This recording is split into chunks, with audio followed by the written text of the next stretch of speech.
tugeze mu mahame yanditse ahangaha aho tugomba gutandukanya abadivantiste n'andi madini. Iri torero ryasigaye Imana yashinze kuri isi, uyu mushinga w'Imana utandukanye n'andi madini ari kuri iyi si. Twe dushingira kuri Bibiliya yonyine, nta kindi kivanzwemo, nta bitekerezo by'umuntu ngo nje mbibona uko nabitekereje nuko. Dushingira ku byanditswe byera.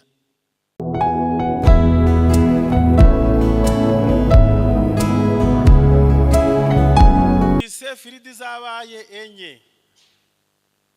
Imwe bagiye muri firidi ya hariya, mu yindi firidi hariya, mu yindi firidi hariya. Ubwo rero nahisemo gusa n'ucecetse ngo nuko amanota ntabwo yabaye amwe. Umva amagambo y'Umukiza niya guhesha ubugingo, wa munyabyaha we menya ko hahirwa abakomeza amategeko.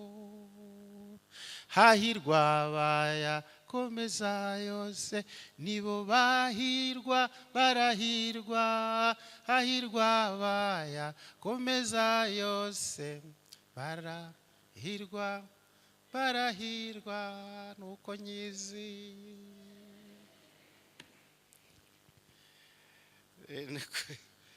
ndero niko nsanzwe nyiririmba, ariko nasanze ndi buvange mpitamo gusa n'ucecetse ngabanyamajwi.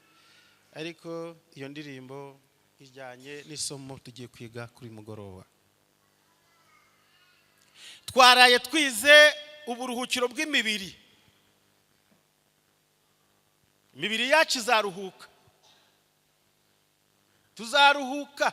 Yobu we yavuze ati ubwo ibyiringiro byanje nzamanukana nabyo ikuzimu, nzaruhukirana nabyo munsi y'ubutaka.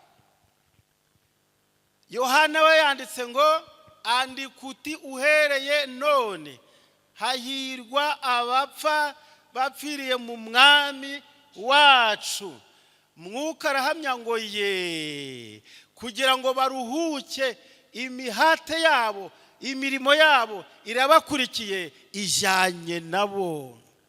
Yesaya waravuga tumva abanyabuntu barashira, abakiranutsi baragenda, ariko abantu ntibazi ko abo bantu baba bakize ibyago byenda kuza, bazaruhukira ku buriri bwabo amahoro. Uyu munsi tugiye kureba uburuhukiro bw'umutima. Uburuhukiro bw'umutima. Mbese imitima yacu ikeneye uburuhukiro koko? Abaheburayo igice cya 4. Reka tujye mu gitabo mu rwandiko Paulo yandikiye Abaheburayo igice cya 4. Wa muntu se ushira Bibiliya hariya yageze aho arazinduka. Yagiye wa muntu wa hano twajaga turasaba ngo dufashe ashire ibyanditswe hariya. Ntabwo muzi aho yagiye. Nibyo? Hari icyo bifasha? Hari icyo bifasha ku muntu udafite Bibiliya ari hano imbere aramburira amaso hariya akabona ibyo tuvuga akagira icyo arabukwamo? Rero izo nyugute muzishize hariya mwaba mudufashije, kuko hari igihe nanjye bimfasha ngasoma nzenguruka hariya ndeba uko byitwaye.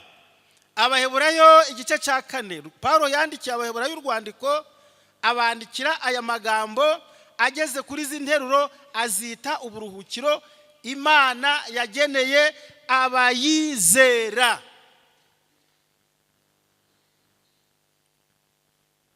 Uburuhukiro Imana yageneye abayizera.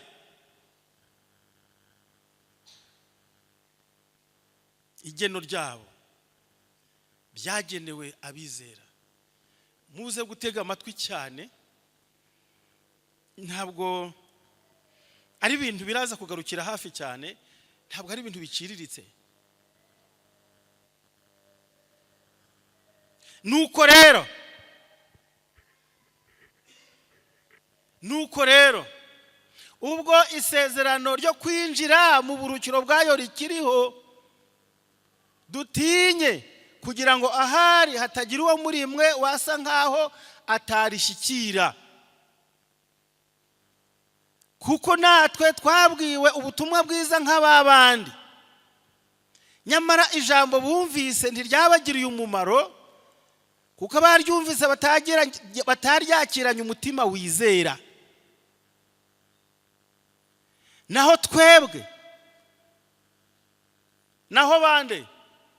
naho twebwe ubwo twizeye twinjira muri ubwo buruhukiro, twinjira muri bwo.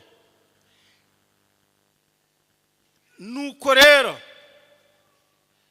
ubwo isezerano ryo kwinjira mu buruhukiro bwayo rikiriho, dutinye kugira ngo ahari hatagira uwo muri mwe wasa nkaho atarishyikira. Kuko natwe twabwirijwe cyangwa twabwiwe ubutumwa bwiza nk'ababandi, nyamara ijambo bumvise ntiryabagiriye umumaro, kuko abaryumvise bataryakiranye umutima wizera. Naho twebwe ubwo twizeye twinjira muri ubwo buruhukiro. Ngeretseho ngo muri ubwo buruhukiro twinjira muri bwo.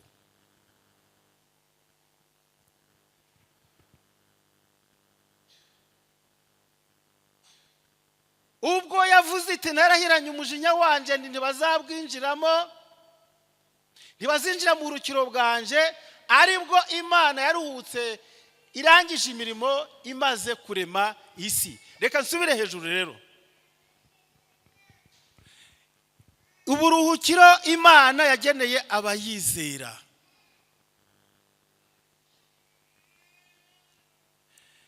Nuko rero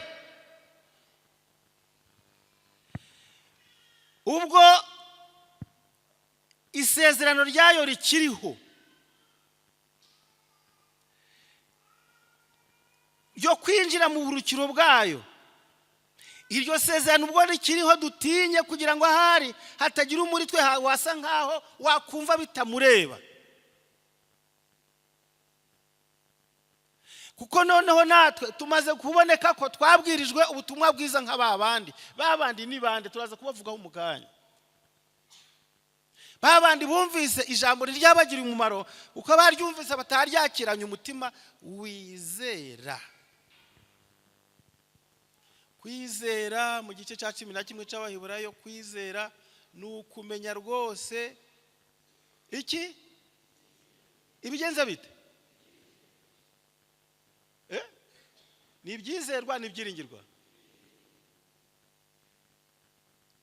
Ni ukumenya rwose ibyiringirwa udashidikanya ko bitazaba, niko kuduhamiriza ko ibyo tutareba ari iki, ari iby'ukuri. Noneho hano rero naho twebwe ubwo twizeye uburuhukiro Imana yageneye abayizera, turaza gusanga dufite ikintu kidukomereye cyane, dutekereza ukuntu kutariko.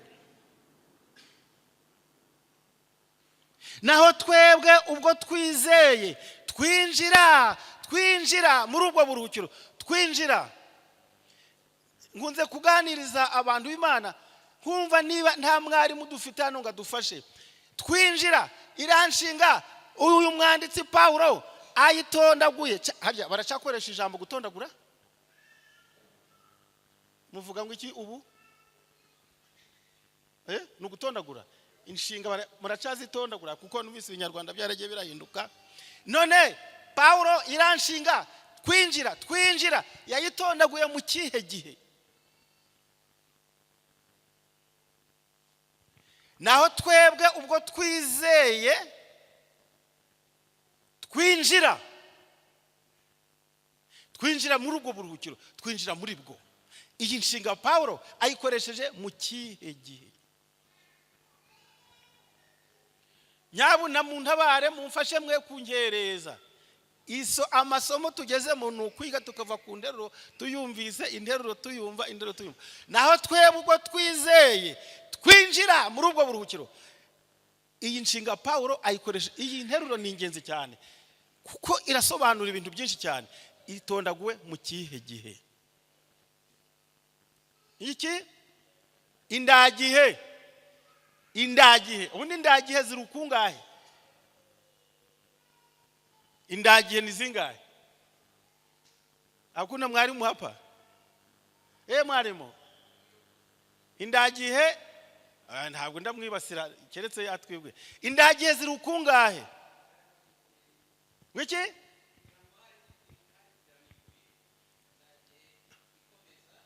Yes? Okay. Hari indagihe, hari icyo bita indagihe y'ubu. Hari indagihe zirugutatu. Hari indagihe y'ubu, hari yo bita indagihe y'igikomezo, hari n'indagihe y'akamenyero. Wenda nje nabyize kera, ntabwo wenda byarahindutse simbizi, ariko izo ndagihe nuko twazimenyaga. Indagihe y'ubu ndabwiriza, igikomezo ndi kubwiriza, akamenyero mbwiriza. Nshizemo ikosa mwamfasha. Ndabwiriza ni indagihe. Indagihe ikomeza yitwa ndi kubwiriza, igikorwa kirimo. Ariko indagihe y'akamenyero igihe gihora kigaruka, mbwiriza, twinjira, dutangira, duhinga, ducuruza. Nukuvuga ngo noneho indagihe y'akamenyero nuko abari muri ubwo buruhukiro bahora binjira. Ntabwo babwinjiramo rimwe, barakomeza bakinjira, bakomeza kwinjira ibihe byose. Twinjira muri ubwo buruhukiro kuko ntabwo Imana ibufunga. Uwizeye wese arinjira, kwizera akinjira, uwizeye akinjira. Kubwo kwizera twinjira muri bwo. Nubuhe rero? Aribwo Imana yaruhutse imaze kurema isi. Itangiriro igice cya 2.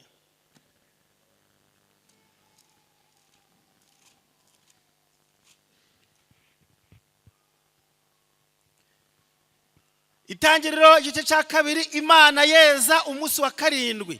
Ijuru n'isi n'ibirimo byinshi byose birangira kuremwa. Ku munsi wa 7 Imana irangiza imirimo yakoze, iruhuka ku munsi wa 7 imirimo yakoze yose. Imana ihumugisha umunsi wa 7, iraweza kuko ari wo Imana yaruhukiyemo. Ntabwo yaruhukiye ho. Interuro ntabwo ngo niwe Imana yaruhukiyeho. Oya, yaruhukiyemo. Yagiyemo, yubaka ubwo buruhukiro. Umunsi iraweza, iwuha umugisha, irawushinga ubwo buruhukiro.